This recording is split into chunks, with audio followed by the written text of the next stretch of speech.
jamono mbokk yi ñu ngi leen di nuyu dal leen ak jàmm ci xibaaru digg bëccëg yi ci Walf TV la ca gën a fës ci boppu xibaar yi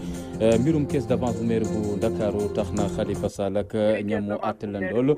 ci googu lépp procès daqaat nañ ko ñaar fukki fan ak ñett ci weeru janvier 2018 lañ ko nar a amal lu jëm ci wàllu koom-koomu réew mi taux de croissance économique bu Sénégal nguur gi xam le ne daal mu ngi ci tànk yokkute gi ni mel nag ñenn ci askan wi yëgaguñ ko rawatina ña fekk ca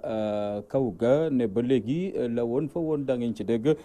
Thierno Thioune kenn ci économiste yi dina ci indi leeral dañ ci toftal yi tamit xew ndaw ñi njiitu réew mi Macky Sall jot na ci àddu ci discours gamu amal ci njeextalu at mi jàpp ne tamit dina taxawu ndaw ñi ñenn ci ñoom ne am nañ ci xel mu dal ña ca des ne ba tey digge ya woon ba léegi saafara magu ca da ngeen ci dégg leeral yi ci biir xibaar yi dañ ci toftal xibaar yi ñeel bitim réew ak Mamou Diaby Gassama laata ñu leen di dégtal xibaaru yéenekaay yi.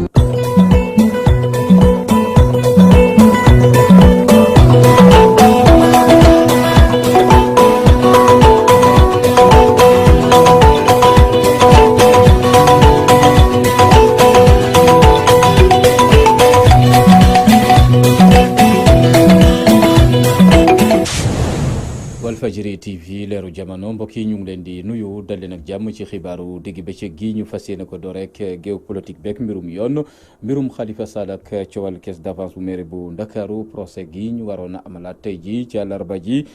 mujjee nañ ko dàq ba ñaar fukki fan ak ñetti ci weeru janvier 2018 gi ñu ne càkkuteefu avocat ay Khalifa Niass maanaam Khalifa Sall moo sooke ñu dàq googu lépp procès ba bëccëgu ñaar fukki fan ak ñett ci weeru janvier gi ñu ne lay doon lañ koy toppee mooy caisse d'avance bu mairie bu Ndakaaru daañ ci dikkaat ak kii di Issa Tine moom lañ ci àndal ci googu lépp procès Khalifa Ababacar Sall mi ñu dàq Issa Tine ma nga fa woon. mbiri caisse d'avance bu mairie bu Ndakaaru tey ji ñu doon amal ñaareelu ginnaaw buñ ko dàqee woon ni ki fukki fan ak ñeent ci weeru décembre bi ñu génn ci lañ doon amal atte bu njëkk ba ñu daal di koy dàq ba ci tey ji ci ñetti fan ci weeru janvier atum ñaari junni ak fukk ak juróom-ñett tey nag bi ñu ñëwee ñu fekk fi mbooloo mu fees dell fii ci salle 4 bi nga xam ne fi lañ doon amalee atte bi salle 4 boobu la sax mu doon salle bu yaatu lool waaye nag daanaka dafa feesoon dell ak ay militants mu jëntal ga nag atte ba amul ndaxte dañ ko dàq ba ci ñaar fukki fan ak ñett ci weeru janvier bi ñu nekk mu nekk nag ñetti ayu bés daanaka ginnaaw atte tey bi nga xam ne moom lañ doon amal li waral nag ñu dàq aate bi bokk na ci ne avocat yi nga xam ne ñooy layal Khalifa Sall ak juróom-ñaar ci ñu koy tuumaal ci mbiri caisse d'avance bu mairie bu Ndakaaru ñoom ñooy sàkku ñu daal di koy dàq ndaxte nag dañoo jàpp ne daal amuñu xibaar yi war yi nga xam ne moo ñeel seeni client te itam nag ñi nga xam ne ñoom la ñuy tuumaal ndool wala képp ku laalee ci mbiri caisse d'avance mairie bu Ndakaaru dañu laa war a déglu xam daal nan nga def koppar yi ak lu ni mel dañu war a teew kon fii ci tribunal ngir daal ñoom itam ñu daal di teew ci aate bi te loolu le amul moo waral ñoom itam nag ñu jàpp ne dañ ko war a dàq loolu le sax mu doon loo xam ne procureur de la république di Serigne Bassirou Gueye mi nga xam ne moom itam dafay teewoon mu daal di koy lankal ñooñu le nga xam ne ñoo di ay avocat yi Khalifa Sall mu jàpp ne nag ñoom ñi dañoo noppiwul daal ngir ab procès loolu le moo waral ñuy sàkku ñu dàq ko waaye ñoom ñi nga xam ne ñoo di avocat yi nguur gi ñoom ñu jàpp ne daal noppi nañu ngir ñu amal procès bu Khalifa Sall ak juróom-ñaari ñu koy tuumaalandool ci mbiri caisse d'avance bu mairie bu Ndakaaru ci fàttali nag Khalifa Sall liñ koy tuumaal bokk na ci ne daal dafa nit njaaj koppar yu tolloo ko $1 bu tekk juróom-ñetti téeméeri million ci suñuy koppar ci foofu la ca caisse d'avance bu mairie bu Ndakaaru ñu jàpp ne ca la ko lugale bokk na ci itam soppi ay mbind ak itam ay documents yoo xam ne rek ko doon jëfandikoo daal ngir daal di mën a wuruj xaalis boobu la nga xam ne moo nekkoon ca caisse d'avance bu mairie bu Ndakaaru ñu daal di koy tëj ak juróom-ñaar ñu nga xam ne dañ doon liggéeyandoo moom ñoom ñëpp jamono ji ñu ci kaso gi ni kii juróom-ñaari fan ci weeru mars ba léegi nag ci la ñu leen tëj foofu la ca kaso Rebeuss ñenn ñi ñu daal di leen di tëj ca kaso Camp Pénal ñoom ñëpp nag ñu teewoon Khalifa Babacar Sall daal di sol yëre yu weex tàll taxaw tàllal loxo yi ci kanam ay militants ak ñi nga xam ne ñoo nekkoon ci biir salle bi ñoom sax ñu doon yuuxu di wax naan Khalifa moo bari doole ñenn ñi naan Khalifa président ba tax na sax ci nga xam ne moo di attekat bi loolu le da ko xaw a naqari ba sax mu génne ñenn ci ñoom ba ñi ci def nag mu doon leen xupp ne soo mutul na leen génne ndaxte loolu le da koy tere waaye daal ci li ñu mën a jàpp moo di ne atte bi dàqandi nañ ko ba ci ñaar fukki fan ak ñett ci weeru janvier ci at mi ñu nekk mu di atum 2018 kon nag ñetti ayu bés dong la leen may ñoom avocat yi sax ñaari weer la ñoon sàkk waaye mu jëntal ga ñetti ayu bés lañ leen may ngir ñu daal di préparé waat bu càmbaraat bu baax dossier yi nga xam ne moom lañ leen war a jox ngir ñu daal di mën a amal atte boobu la nga xam ne juróom-ñaari nit lañ ciy tuumaal ak Khalifa Babacar Sall muy juróom-ñett ci mbiri caisse d'avance bu capital bu Sénégal. Mangoog Issa Tine ñu ngi koy jaajëfal moo ñu teewaloon foofee ca tribunalu Ndakaaru dañ ci dikkaat ci googule procès Khalifa Ababacar Sall ñaar fukki fan ak ñett ci weeru janvier 2018 lañ koy amal Khalifa Ababacar Sall ak ñamu àndal dañ leen a dàqe PS dogal la bu tukkee ci bureau politique parti socialiste dogal googee nag duguleet cosaan ak taarixu parti socialiste lu ko dalee ci Senghor ba ca Ousmane Tanor Dieng ku fipp rek ñu dàq la ca biti loole mun na dem ba néewal doole parti socialiste ci élection yi ñu jëm dañ ci teewlu reportage yu Abdou Khoudoss Diallo. ngir xam li jot a xew ci biir parti socialiste dàq ñu dàq Khalifa Sall ak ñu ñam faaw nga dellu ci taarixu parti bi li yàgg na am ci parti socialiste boo xoolee parce que parti socialiste ci boppam sax ci atum 1948 bi ko Senghor di sanc boobu Senghor ci parti Lamine Gueye la bokkoon ñu tuddee ko section française internationale pouvoir diggante 48 yooyu dañ ko tënk rek mais mosul doon ampleur bii nii donc bi mooy mu doon ci bi mu mën a jël di génn bi Djiboka di génn dañ doon wax manifeste des 19 Djiboka la ak lu tolloo ko fukk ak juróom-ñett ci ay kilifa ci parti socialiste boobu Moustapha Niasse tamit bon du sax ñu bëri ci ay personnalité PS ñoo ko topp mais xëy na ñeneen ñoo xamante ni xëy na Abdou Diouf doon yooyu réew mi neexu leen mais lu mel ni moom lu tolloo ko juróom benn fukk ak juróom ci ay kàngam génn ci benn parti loolu wax ma parti socialiste sax mais man boo introsé histoire du Sénégal muy parti démocratique Sénégal ak parti bu ma doon kenn mosu ko gis. loolu nag mu mel ni ki nga xamante ne moom mooy journaliste docteur en sciences politiques di ko déggal ndax Ousmane Tanor Dieng def li ni mel daanaka ci biir parti socialiste la ko fekk. xam nga coow daan am ci parti yi fi nekk yépp daan nañ fexe ba ñu juboo wala bu ñuy dàq ñu dàq benn ñaari ñetti ñeenti juróom waaye dàq na juróom benn fukk ak juróom yaakaar naa mi ngi door am guléet ci parti socialiste bi nga xam ne Senghor moo ko créé woon jox ko Abdou Diouf jox leen ngay Ousmane Tanor Dieng tey bi ñu jëlee décision dàq ñi ma la wax gën a ñëw néew doole ci ñi nga xam ne ñoo bootu woon ci ñoom gën a ñëw wan a ginnaaw te ñoo ñëw rek maanaam bëgg leen yóbbu ardo déglu wuñ leen bàyyi wuñ mag ñu doon waxtaan pour jubale ñu see jël décision kon tamit daal Ousmane Tanor Dieng dafa préparé woon li ànd ak ñi nga xam ne dem ñoom ñu ma faral ci kanam pour daal daaneel gars yi nërmeel leen kon PS am na benn problème politique waaye dana mos a ami problème encore juridique. waaye ci taarix politique fii ci Sénégal ñu ngi doog a gis ñu dàq lu ëpp ci juróom benn fukk nit ci biir parti politique loolu nag nekk li nga xamante ne sax boo moytul dina wàññi doole parti socialiste bi. élection yii di ñëw danañu ko wan ndax ñiñ dàq duñu ay rek Mali Faro ku ci nekk da nga am gëdd am jëmm ku demee ni Khalifa Sall Aïssata Tall Sall Bamba Fall Barthélémy Dias ak ñeneen Idrissa Diallo ku ci nekk am nga mbooloo bu nekk sa ginnaaw kon moo tax mu wax ne parti socialiste maanaam am na ruq bu rëy boo xam ne nii dab na ko loolu nag maanaam dana am ay jeexital ci moom ku ne xam ne parti bi dana fi jógee gën a nasax gën a néew doole. ci loolee sax ñu njort ne Serigne Mbaye Thiam moo nekk ci ginnaaw li ni mel. sëñ Mbaye Thiam moom man ci jamono yu weesu rek gis naa mu dem Kaolack daje ak basam ñenn si ñooñu nee nañ ko ñi ngi sàkku ci yow nga fexe ba jiite parti bi. man nag ma jàpp ne li ñu naan naar bu ndaw lu mu waxee ci mberkele gi la ko déggee sañul def lu mel noonu te diisoowu ci ak Ousmane Tanor Dieng loolu daal moo tax ma def ne xëy na lu mu waxtaan Ousmane Tanor Dieng la ba boo moytul bu jëmee ci congrès ci at bi 2018 moom sëñ Mbaye Thiam dinañ ko jébal parti bi. dàq bi ñu dàq ñi nga xamante ne ñoo jege Khalifa Sall ñoom ñu ne ci turu parti socialiste la ñuy wéy di addu ba keroog juge bi jox kii di secrétaire général Ousmane Tanor Dieng dégg seen kaw waaye laata loolu ki nga xamante ne moom mooy Khalifa Babacar Sall dafa war a tontu ci kanamu justice bi ana lan la yore woon caisse d'avance bu mairie bu Ndakaaru. politique la ñu desandi addu ci mbirum transhumance fes lool ci géopolitique bi am ku jógee ci partem dem ci geneen ba ca gën a fës di mbirum Sada Ndiaye mi ba Abdoulaye Dak PDS dem wutali njiitu réew mi Macky Sall ci parti APR doxalin googee am ñu jàpp ne rafetul ñeneen ñi tamit la ñu gis moo ne daal woy politique yi weguñu benn yoon askan wi dañ ci teewlu reportage yu Xoxandong. lii di transhumance maanaam jóge ci ab parti politique dem ci beneen parti doonul lu bees ci Sénégal waaye ñu nemmeeku ni ci nguuru Macky Sall la transhumance gën a bëre bi ci mujj nag te bett ñu bëri ci askan wi moo di bu Sada Ndiaye mi dem fekki ji APR li ni mel nag kii di Mademba Ramata Dia doon ab analyste politique dal dina ko ñaawlu lool. boo xoolee ñaareelu alternance bi maanaam bi président Macky Sall jëlee nguur geeg léegi. seetlu nañu ñu bari jóge nañ ci weneen langue ba jëm ci moom lu tax parce que dañuy wut ay intérêt dañoo wut aussi ay doole aussi am na ñoo pare aussi dañu ñëw pour làqutu léegi transhumance ci man daal ni ma ko gisee daf benn action la boo xam ne opportuniste moo koy def koo xam ne day intérêt am rek la topp pour wut leneen lu gën a woom li mu nekkoon parce que transhumance ci mala lañ ko xamee moo jógee ci gétt bu amul dara di dem feneen foo xam ne gën naa neex donc buñ demee ba jagleel ko nit ñi war nañoo rus. Abdourahmane Sow bokk ci mouvement COS M23 mel ni ki koy fellu tey xamle ni woy politique yi daal nekkee wuñ fi lenn lu dul di sàmm seeni intérêt personnel. tey jii le président de la république donte bi mu nekkee campagne ak si yenn plateau yi da ko doon ñaawlu trop tey jii ci ñu ko gën a dooleel la bokk ñi gën a encourager transhumance fii ci Sénégal la bokk donc ñun miin nañ ko xam nañ ne léegi gars yi dañuy yooxu di wax ndeysaan ba tax na ñun sax ñemeetuñ ji si dem doon parce que dañ naan ñoom ñëpp a yem mais malheureusement loolu mooy réalité bi les gens sont obligés de constater que ñi ci dañuy wax rek di jël mbébétu askan wi di ko yëkkati ci kaw mais gëmuñu li ñuy def da nga leen di gis si benn boor ñuy contester yenn mbir ëllëg nga gis leen fa ñu doon contester ñu ànd fa ndax seen i ay mbiru bopp. bi lépp décision bi Sada Ndiaye jël ne dafay fekki waa APR gën na yokkati coowul transhumance ci Sénégal ñu bëri ci askan wi nag gannaaw bu ñu amee mbéttalu rëy ci bi lépp mbir ñu ngi xamle ni daal war nañ jóg jël ay solution ngir dakkal lii di transhumance ci mim réew. lu aju ci wàllu koom-koom ak taux de croissance économique bu réewum Sénégal ne mu ngi ci tànk yokku njiitu réew mi Macky Sall ko xamle yàggul ba tax na ñi nga xamante ne xam-xam màcc na jëm ci wàllu koom-koom amal nañ ci taxaw seetloog njàngat gu yartu Thierno Thioune lam ca gis moo ne daal yokkute koom-koom googule waa kaw ga yëgaguñ ko dañ ko ci teewlu ci micro Issa Tine. croissance mooy maanaam ñu nekkoon ci atu 2016. koom bi yokku atu 2007 ñu xayma ko ne lii la yokk loolu mooy croissance waaye nag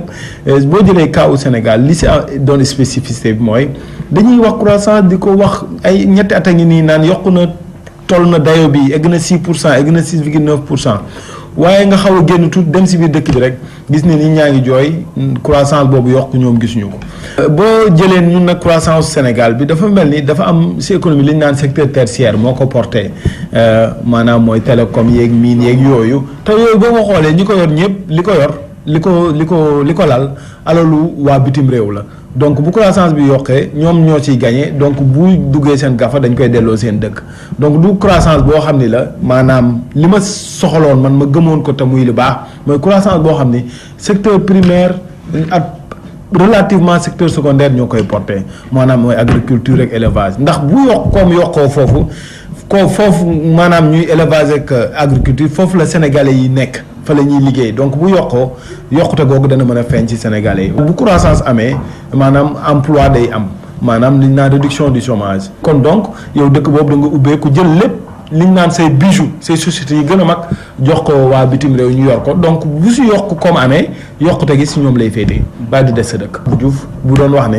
croissance duñ ko lekk waaye nag ma wax ko ne fàttali ko ne ko croissance nag mooy tax nit ñi lekk. donc ba tax na donc ñun croissance bi ñuy wax Sénégal bu amee wàññul ndóol maanaam wàññiwul xiif man croissance boobu daal dana may toog ma laajaat ko daal di koy. bu dee ci wàllum xewu ndaw ñi njiitu réew Macky Sall jot na ci addu ne dañ ci def seen kéemtalaay kàttan ci atum 2018 gi ñu ne yenn ci ndaw ñi nag am nañ ci xel mu dal ci yooyu leen diggee am ñu jàpp ne lañ leen diggoon booba tey amul dara lu ca sotteegum dañ ciy teewlu reportage yu Fatou Bintou Diouf. xëyum ndaw yi doon na li gën a soxal gouvernement bu Sénégal loolee tax ba njiitu réew mi firndelaat ko ci bataaxal ba mu jagleeloon askan wi ci 31 décembre bu ñu jógee waaye message Macky Sall bi lee mënul dalal xelu ndaw yi. liñ ci xaw a metti moom mooy discours yi la boo xam ni chaque jour moom lañ ñuy jox moom lañ ñuy livrer alors que priorité yi dafa nekk feneen. dañuy discours bi ñuy rafetlu surtout ñun ndaw yi. dañ koy rafetlu franchement parce que gis nañ ne président mu ñuy xalaat. gis na ne président gis na ne ndaw yi ñoom ñooy levier développement Sénégal. bu ma nee du ma rafetloo discours bi seulement que ma ñaaxaat président de la République mu ne ko promettre nañu 500 000 emplois yoo xam ne l'année passée te gisaguñu dara loolu moo ñu jaaxal d'abord moom nañu loolu ñu promettre nañu ko jox d'abord bu ñu ko joxee d'abord ñu soog a wax leneen. ngir am liggéey doon na lu jafe ci ndaw yu bëri rawatina ñi nga xam ne dañoo toogaale seeni diplôme. état bi moom moo échoué ci politique emploi am. parce que waroon nañ mën a teg ay mécanismes ci en place ba nga xam ne képp ku génn mën a am liggéey wala boog ñu appuyer secteur privé ba nga xam ni dina mën a absorber loolu nga xam moom mooy génn chaque année ci marché du travail nekk ay demandeurs d'emploi. ku am DEA am master dem taxaw ne damay xaar état embauché ma di nga chômer mais soo amee sa DEA sa master demal nga bind sa projet soo bind sa projet nga dem soo demee ñi financé la structure yaan fi. waaye ci ñenn ñi yile engagement njiitu réew mi du dara lu dul ay dige ngir mën a waajal élection yi di ñëw. 2019 élection yi jot na te xam ngeen élection bu jotee toujours ce sont les jeunes qui votent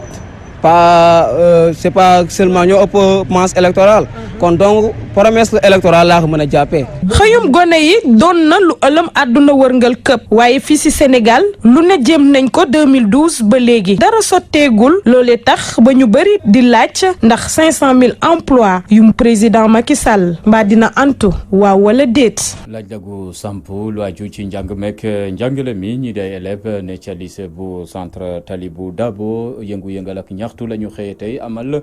te defalu ñaxtu ci buntu Walfadjri la leen métti mooy melokaanu lycée ba ndax jaaykat ya ne ca peggu lycée ba ak dawalkatu charrette ya mënatuñoo jàng ci anam yu mucc ayib dañ ci teewlu Dieudonné Agoya mayor seen kàddu àdduna ci turu élèves ya. en fait tey dañoo ñëw tey parce que déjà ñun suñu école lycée Talibou Dabo amuñu condition yu baax déjà ñun bu ñuy toogee di jàng bëy yi ngay gis ñuy dugg nii ci classe bi di naan suñu ay siwo affaire du n'importe quoi mbalit bi foofu noonu bu ñuy jàng xeetu fas yi alentour bis vraiment école bi moom mooy loolu déjà ñun dañu promettre nañu retour des fêtes dinañ ko réfectionner defuñu dara ñu ñëw bu ñuy jàng seddaay bi di ñu sonal vraiment am na ñoo xamante ne dañuy feebar à chaque fois école bi ñii dañuy fay seen xaalis comprendre nga ñun aussi dañoo am suñuy droit vraiment école bi moom mooy loolu en plus lycée boo xamante ne 7 classes mun nañ muñ ba sonn toit bi nga xamante ne ay drap lañ jël defee ko toit franchement moom on n'en peut plus déjà suñu venirul à notre secours dañuy décréter grève am gis nañ proviseur bi toog nañ def concertation mais jusqu'à présent 2 fois lañ ko def waxuñu ñu dara dañu promettre ne nii dinañ dem fii dinañ dem fee mais vraiment tamit boo leen xoolee conditions yi ngeen xamante ne nii lii mooy loolu yaa ngi comprendre waa village sax melatuñu noonu ay toit yoo xamante ne du n'importe quoi profit sax amuñu table yu ñuy toog chaise aussi noonu ay classes yoo xamante ne une 50aine d'élèves vraiment les conditions ne sont pas bonnes bu changement amul moom on serait obligé génne yeneen écoles yi pour que ñoom enfin ñu gis ñu wala ñu dem IA réclamer.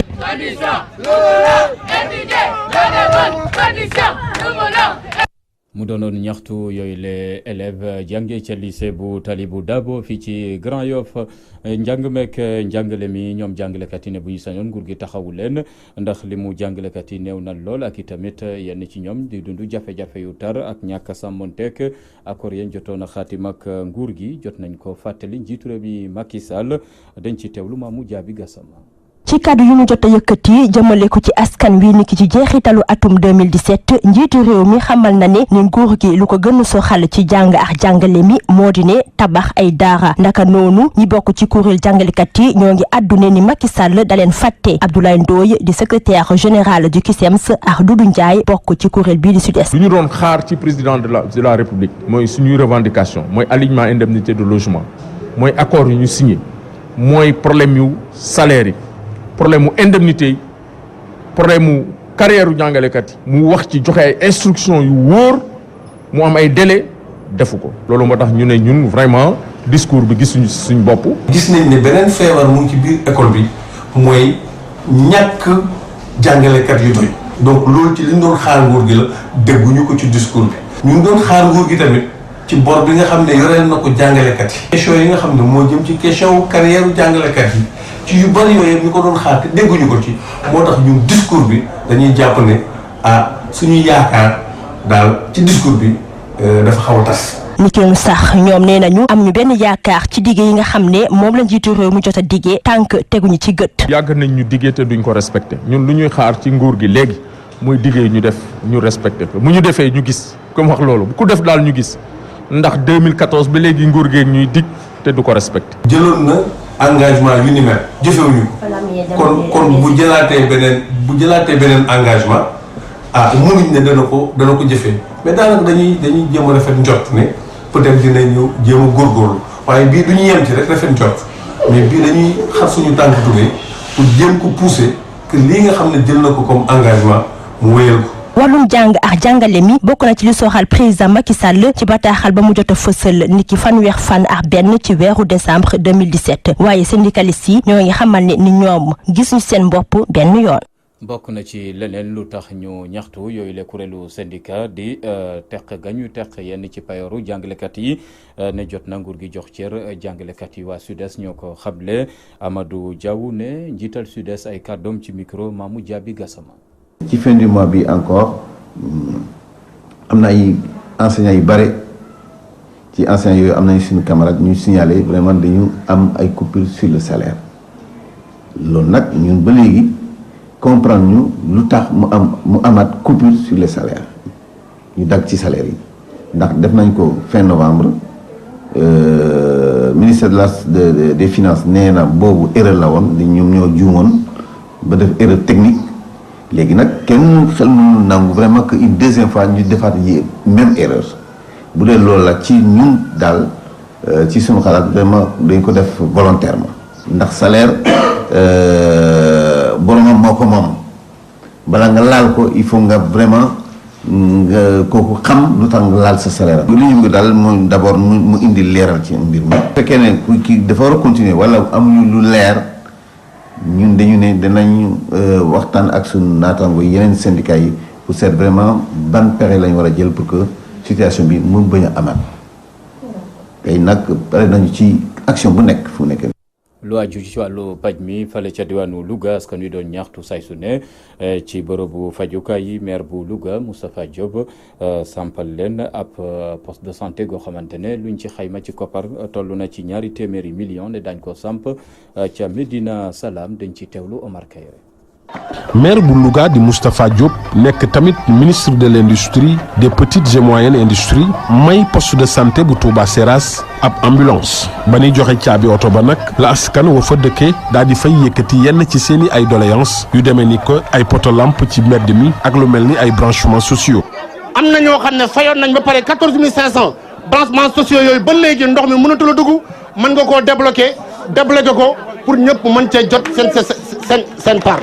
moom maire bi ba mu leen di tontu dig na leen ni du yàgg Touba Seras dina leer nañ di xamle tamit ne ndox mi dinañ ko fi indi ba ku ci bëgg a am ci. ay fan yu néew li commencé Daara Thierno Bachir Tall jëm 2 kilomètres ci biir lépp dañ fay def ay lumière waa Saint-Louis yi ñëw nañ xool nañ koo pare. adduction d'eau bi ndox mi ñëw na donc branchements sociaux yi moo amoon quelques problèmes am na 100 familles yoo xam ne fayoon nañ 14100 francs par branchement. mais pour l'instant ñi nga xam ne dañoo fayoon branchement yi mairie bi dana leen rembourser seen xaalis su ko defee léegi mu nekk ay branchement gratuit. jaraaf bu Louga ba mu fa jógee daal di dëgmal fële ca Madina Salaam ngir nag pose première pierre poste de santé bañ fa war a tabax toll ci 200 ci ay millions mu di beneen quartier boo xamante ni yàgg na muy am ay jafe-jafe jëm ci wàllum suuf. monsieur le ministre lii nga xam ne moom mooy doléance waa Madina Salaam yëpp muy problème mu lotissement bi ñun. loolu rek la ñuy am di la ko jottali di la ci ñaax. lotissement courant ndox monsieur le maire boo ko defee ci Louga def nga lépp. ci sàkkuteef yi nga xam ne moom la askan wi amal moom maire bu Louga lii la ci tontu. fii ci Louga xawma kande waaye man Moustapha Diop jeere ma fal maire man rek maa fi mën a joxe kër kenn mënu fee joxe kër. képp ku leen di wax ne dama leen di may kër. wala dama leen di régulariser telle situation daf leen di nax di jaar seen kaw maayin bañ leen ko li ma leen di wax mooy kër yi géomètre bi ñëw na su marde incha allahu rabbi danañ borne lépp ñi nga xam ne am nañ kayit dem jël ñoom ñëpp seen kër dem commencé mën a tabax ñi nga xam ne amaguñ ci kër yi te dëkk fii ci Medina Salaam ma leen di wax ne kër yi des na bu comme des na dañuy jëlaat kër yi jox ko ñi nga xam ne Medina Salaam la ñuy yeewoo ñu dëkk ci te incha allah rabi yéen ñëpp ku ci nekk di nga am kër goo dëkk. gare routière moo nekkoon dernière étape bu tournée bi nga xam ne Moustapha Diop mi ngi ko doon amal ci biir Louga ñu seetlu fa teewaayu ñu bëri ñuy yëngatu ci secteuru transport bi di ko ñaan nag mu dimbali leen ci insécurité bi am ci gare routière boobu ak fexe ba mu gën a set waaye attiré na attention bu baax ci màggataayu bërëb boobu gannaaw mébét yi nga xam ne nag acteurs yu transport yi am nañ ko moom njiital commune bu Louga di wax ne du yàgg ñu defaraat garage bi bu baax ba mu méngoog gare moderne yi. garage bi mooy buntu Louga ku fiy dugg fii bu lamp yi leer boo jaaree ci garage dafa war a rafet incha allahu rabi dinaa fexe ba trouver loo xam ne danañ defar garage bi ba mu rafet. Oumar Kayre Louga Walfadjri. Omar Kayre dañu dem ca diwaanu Saloum ca commune bu Latmingué foofee nag maire gox ba di docteur Macoumba Diouf jot na feggoog askan wa ci wàllu politique tàggat leen ci wàllu politique waaye nag taxaw ngir gën a ñongal gox ba ci wàllu jumtukaay ndaje moomule ci kat jéeri ca Latmingué moo ko daloo woon dañ ci teewlu docteur Macoumba Diouf ay kàddoom ci micro Alhassane Ba. nga xuus ñëw pour def si du développement waxal nit ñi un Sénégal de tous un Sénégal pour tous mooy Sénégalu ñëpp mooy Sénégal bu ku nekk gis boppam lu mu tekki loolu citoyen modèle bi mu wax ne un militant formé moom lay doon ndax nee na un militant bien formé est un citoyen modèle loolu mooy slogan wu école du parti te moom mii moo ko jox maanaam citoyen militant bu ñuy tàggat xamal ko luy parti xamal ko luy politique bu taaru xamal ko luy politique bu rafet xamal ko luy dimbalante solidarité yërëmante mooy politique bi nga xam ne mooy président de la république yëkkati nee na militant boobu day daal di nekk citoyen modèle. kon il faut que ma féliciter ko il faut que ma gërëm ko loolu maa ngi koy seedeel président de la république di wax ne bañ na ko wax na première session de formation yemul foofu de décentraliser la wax. maanaam jógee ci taax yi dem ci gox yi ak gox goxaan yi fekk fa Sénégalais yi fekk fa ay militants parti bi fekk fa ay responsable coalition Benno Bokk Yaakaar waxtaan ak ñoom ci un Sénégal pour tous un Sénégal de tous et un Sénégal pour tous. commune bu Pikine conseil municipal ba jot nañu amal ndaje mu yaatu ngir sargal ndem si yàlla Fatoumata Makhtar Ndiaye mi ñu ne moo sos li nga xamante ne mooy sargal xale bi njëkk a juddu ci at mi atum rek ji nag ca la ñu ko sargal moom ndem si yàlla Fatoumata Makhtar Ndiaye terewul maire bu Pikine dikkaat na ci ay jéego yoo xamante ne def nañ ko foofee ca commune ba Abdoulaye Timbo lay wuyoo ay kàddoom ci micro Théodore Semedo. xamante ne que moom moo sosoon lii mooy Fatoumata Makhtar Ndiaye di jigéen joo xamante ne ji générosité bi mu am mbaax gi nekk ci moom yaatu gu nekk ci moom bëgg doomu aadama gi nekk ci moom mënuñu ko méngale wala dina ko naataable kenn koo xamante ni ki xam nañ mu doon nit ku baax nit ku rëy xol nit ku tabe moom moo commencé woon lii jëmale ko ci bébé de l'année dans le département de Pikine waaye ren jii ñu tuddee ko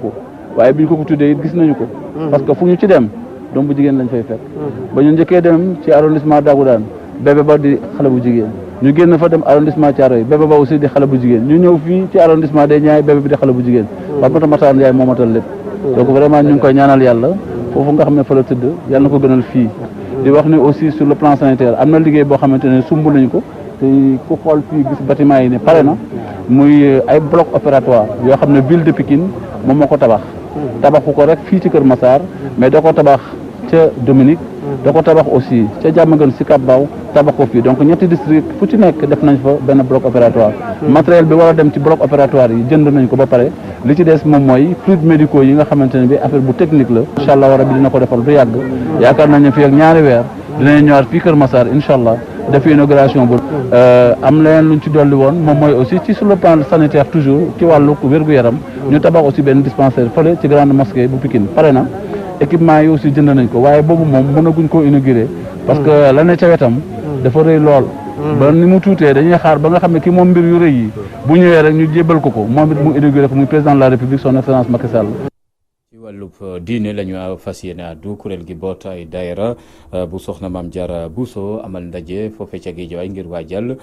poroxaan geek ak tamit gën a soññ jigéen ñi rawatina maanaam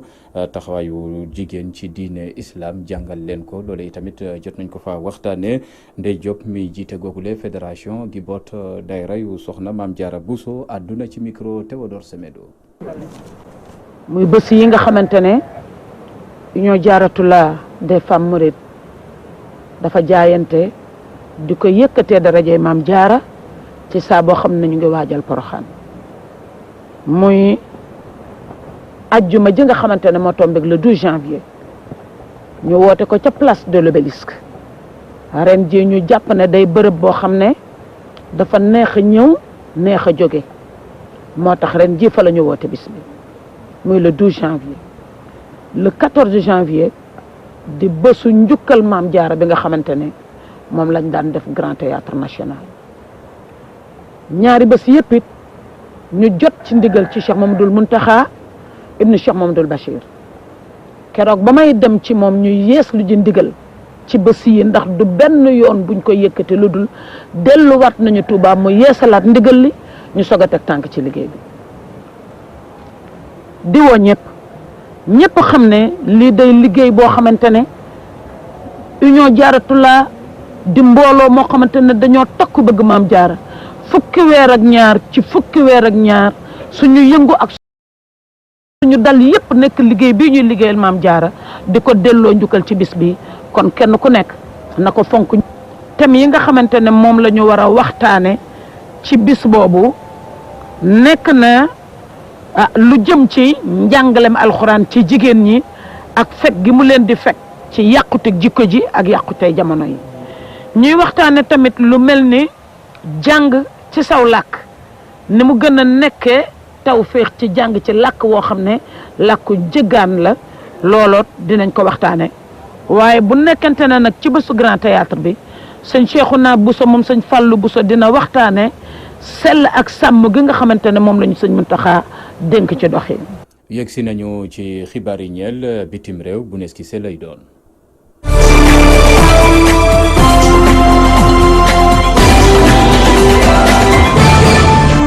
njiitu réew Mali di Ibrahima Boubacar Keïta gannaaw ba mu xamal ne ni loi bu bees la ñuy saytuwaat ngir bañ a teg loxo képp ki nga xam ne day yëngu ci wàllum rébellion te yoon mi ngi koy topp dañ koy daal di may jàmm xanaa rek su fekkee ne root na bakkanu doomu aadama li mel nag ku jë politique ba mi ngi koy ñaawlu bu baax a baax kuréelu soldat yi nga xam ne ay way fipp lañu woon ak loyaliste yi ñoom de ñi ngi naqarlu li nga xam ne moom la nguur ga def gannaaw ba mu sampee ab gouvernement bu bees te jotul waxtaan ak ñoom.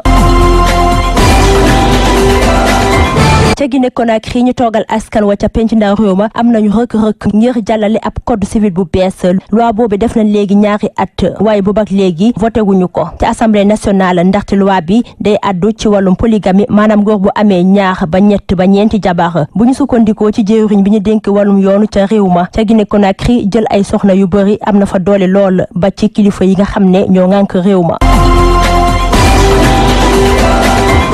président américain Donald Trump daal na àdduna ni États-Unis dana bàyyi di joxe ab koppar jëmale ko palestiniens yi ñoom it si saa si lañu tontu Trump ndaxte nee nañu li ñu mel ab chantage la Amérique at bu nekk li muy jox palestiniens ci koppar ëpp na $3 milliards. Jérusalem mooy mos a wóy di doon ba ilaa yow mi diin capitalu Palestine ak it du li nga xam ne dañ koy weccoo ak urus wala ak ay milliards bu ñu sukkandikoo ci Nabil Abu Rudena di ki yor kaddu nguur ga.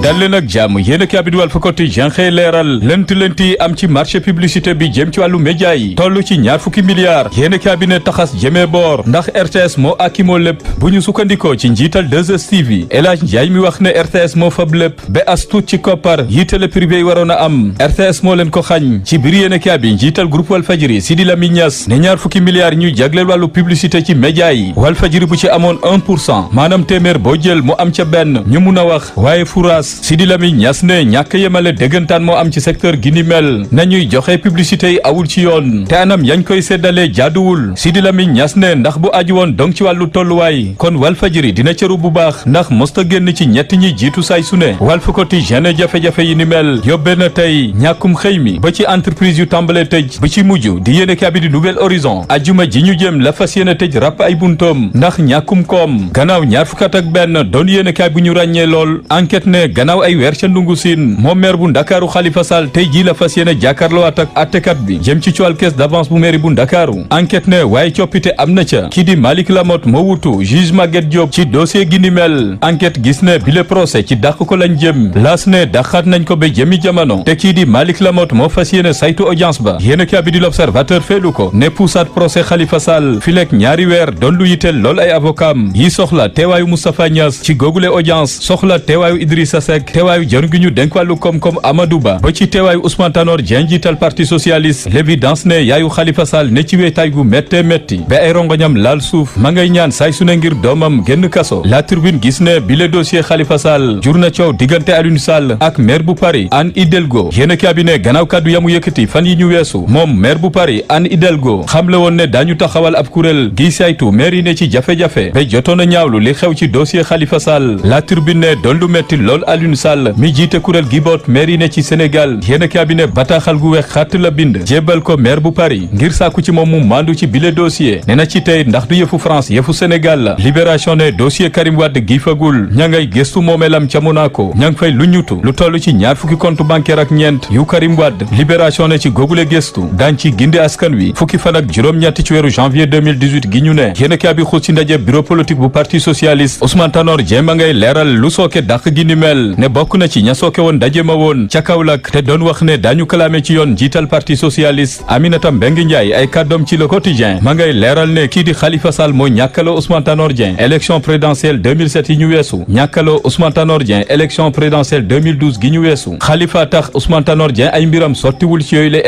élection yi ñuy jëm direct info ne docteur Cheikh Kanté bëgg na ci njiitu réew mi Macky Sall faluwaat moom Cheikh Kanté gis ne bu ñu falaatul Macky Sall ne njuumte bu rëy lay doon ana na mu gisee nguuruk Macky Sall moom Alioune Tine njiital Amnesty International Afrique Alioune Tine jot naa ñaawlu ni nguuruk Macky Sall di doxee la mu gis mooy Cour des comptes defatul liggéeyam OFNAC askan wi tàmbale ci am xel ñaar bu dee au conseil des collectivités territoriales Alioune Tine ne dafa jaaduwul ndax gisu ci njëriñ Alioune Tine ne njiitu réew mi Macky Sall warutoon a topp ay tànk Abdoulaye Wade ndax bu ñu fàttaliko ca nguuruk Abdou Diouf ba woon woto bus yi couleur bu verte la ñu amee woon ca nguuruk Abdoulaye Wade woto bus yi couleur bu bleu la ñu amee woon waaye tey ci nguuruk Macky Sall woto yooyu le jot nañ leen a soppi def leen couleur bu beige marron yéen a bi di Sud Quotidien lu defu waxu waaye lii di université yi ñu ngi ci jafe-jafe yu tar yéen a bi ne njàngale mu kawe mi lottu na lool te bu ñu deful ndànk ci kanam la jëm lu jëm ci ndajeb franc-maçon yi yéen a bi di Zoom Info xëy na ci addu ne Ndakaaru doon na capitalu franc-maçon yi ndaje gu yaatu gañ fi nar a amal ci àllarba tey ji yéen a bi ne ab hôtelu lëmm lañ leen jagleel yooyu les franc-maçons Dakar Times ne bari na fi ay journalistes yu RFI ay renseignements généraux lañu bari na fi ay ONG yu réewum France ay renseignements généraux lañu bari na fi ay diplomates ay renseignements généraux lañu Dakar Times ne bile doxalin moom la France tëral ngir mun a xam réew yu bari rawatina réewum Sénégal wax na lu bari ci biir yéenekaay bi di suñu lamb moom Tapha Tine mi daan Yékini Junior ay kàddoom ci biir yéenekaay bi Tapha Tine bàkku na ne nu mbër di mel na ko te fexe na ba daanaat Yékini Junior maanaam dóor-dóoraat def na ko soos-soosaat def na ko moom Tapha Tine daal di samp ndëndëm ne pare na ngir bërewaat ak Bombardier maanaam may ko revanche.